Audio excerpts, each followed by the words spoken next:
Pada kesempatan kali ini, saya akan menjelaskan mengenai keunggulan daripada laporan arus kas, atau yang dikenal dengan istilah cash flow statement.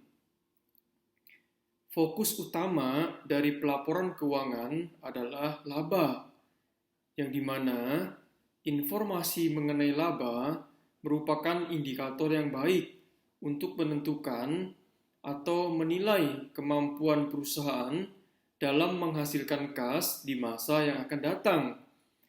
Laporan arus kas dibutuhkan karena yang pertama, kadangkala ukuran laba tidak menggambarkan kondisi perusahaan yang sesungguhnya. Kemudian, laporan arus kas dibutuhkan karena seluruh informasi mengenai kinerja perusahaan selama periode tertentu dapat diperoleh melalui laporan arus kas.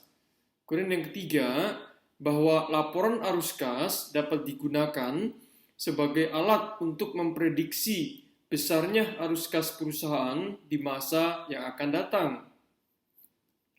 Dalam beberapa kasus, ukuran laba atau net income tidaklah memberikan gambaran yang akurat mengenai hasil kinerja perusahaan yang sesungguhnya selama periode tertentu.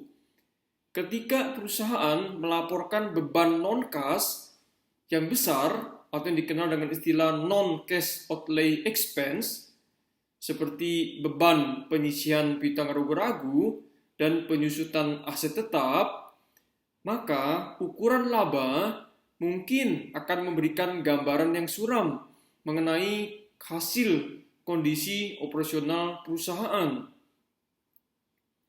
Beban non-kas yang besar ini akan membuat laba bersih seolah-olah menjadi tampak kecil.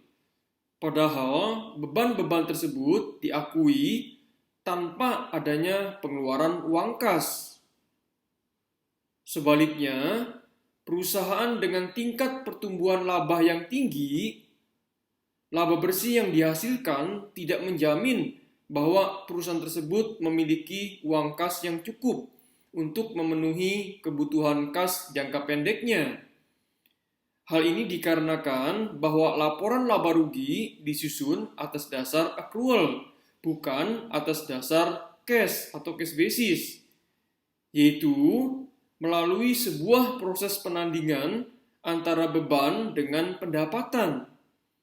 Sehingga angka laba yang dihasilkan tidaklah identik dengan besarnya uang kas yang tersedia.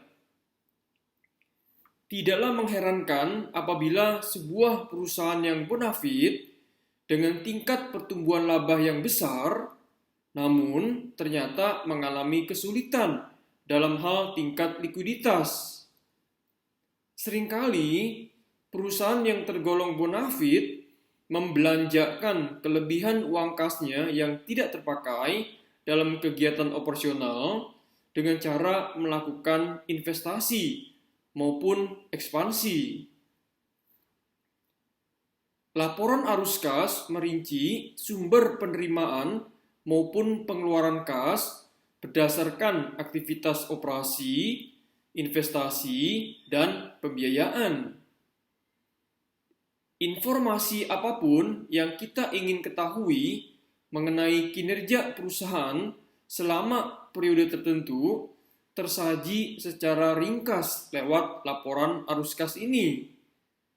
Laporan arus kas juga dapat digunakan sebagai alat untuk menganalisis apakah rencana perusahaan dalam hal investasi maupun pembiayaan telah berjalan sebagaimana mestinya.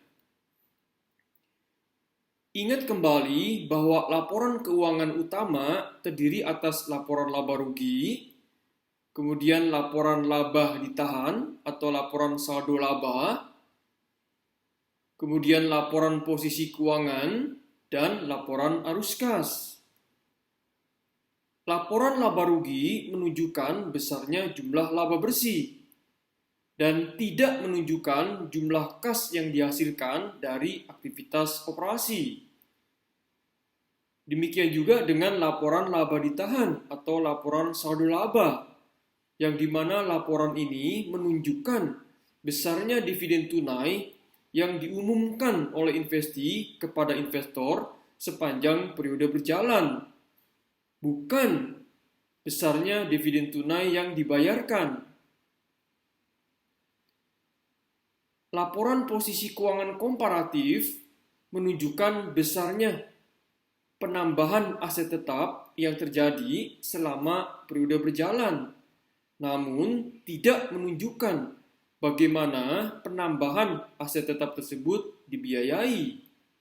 Demikian juga, dalam neraca atau laporan posisi keuangan komparatif menunjukkan adanya penambahan jumlah lembar saham biasa yang beredar dan penurunan jumlah utang obligasi. Tetapi, dalam neraca komparatif ini tidaklah menunjukkan bagaimana penurunan jumlah utang obligasi tersebut dibiayai.